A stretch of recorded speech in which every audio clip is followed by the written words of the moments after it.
Saudara dan saudari, Malaysia merupakan sebuah negara berdaulat yang telah mencapai kemerdekaan lebih 68 tahun yang lalu. Sejak detik itu, kita terus melangkah ke hadapan membina sebuah negara bangsa yang berteraskan integriti, perpaduan dan daya saing. Dan dari itu, Malaysia terus mencapai pelbagai kejayaan.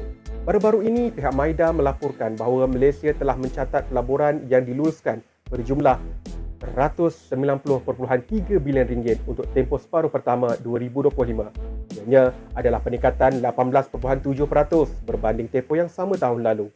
Lebih membanggakan, laporan Pasport Index 2025 menobatkan pasport Malaysia sebagai pasport ketiga terkuat dunia, melonjak daripada tangga ke-19 pada 2015. Ini membolehkan rakyat Malaysia menikmati akses ke lebih 174 negara tanpa visa. Ini juga membuktikan persepsi negara-negara antarabangsa yang lain terhadap rakyat Malaysia yang berdisiplin, menghormati undang-undang dan berintegriti. Serta ini memperlihatkan keupayaan diplomasi dan tadbir urus Malaysia yang dilihat konsisten stabil dan memiliki reputasi diyakini. Berbekalkan asas ekonomi yang stabil ini serta keyakinan pelabur antarabangsa terhadap hala tuju Malaysia, laporan oleh IMF Research dan GDL Foundation Market Outlook menunjukkan bahawa ringgit Malaysia telah pun mencatatkan pengukuhan sekitar 7% pada tahun 2025 berbanding tahun sebelumnya yang turut merekodkan peningkatan sebanyak 2.7% dibandingkan dolar Amerika Syarikat. Pencapaian ini meletakkan Malaysia kini berada dalam kelompok mata wang paling berdaya tahan di Asia.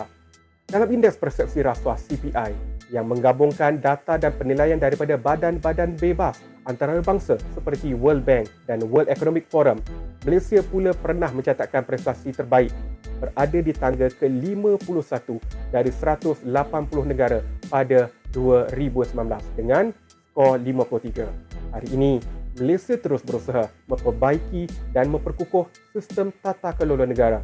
Bukan sahaja di peringkat pentadbiran tertinggi, malah di setiap peringkat komuniti agar setiap dasar, keputusan dan sistem yang dilaksanakan dapat dijalankan bersandarkan prinsip ketelusan, accountability dan integriti yang tinggi. Saudara dan saudari, segala kejayaan yang kita kecapi hari ini bukanlah datang dalam sekelip mata. Ia juga adalah hasil daripada jasa dan kebijaksanaan para pemimpin terdahulu yang meletakkan Malaysia terus berdaya saing di pentas dunia. Walaupun kita pernah melalui detik-detik yang sukar yang sedikit merencatkan Malaysia untuk mencapai potensi penuh, kini singa Asia kembali bangkit mencapai angka-angka yang mencerminkan kekuatan dan keupayaan Malaysia sebagai sebuah negara yang semakin dipercayai. Namun, tergamakkah kita untuk melihat segala kejayaan ini musnah hanya kerana kegagalan kita mengekalkan nilai integriti yang telah kita bina selama ini? Kerana pada hakikatnya, pemimpin bukanlah hanya mereka yang berada di puncak kuasa, tetapi juga pemimpin itu adalah setiap daripada kita. Sama ada kita seorang ayah, pekerja, bos atau pemimpin rakyat, kita semua adalah pemimpin yang ada peranannya. Marilah kita bersama-sama menjadi pemimpin yang berintegriti, menolak rasuah sekerasnya dan menjunjung nilai kejujuran demi masa depan negara. Kerana pemimpin wajah masa depan negara. Pemimpin wajah masa depan negara.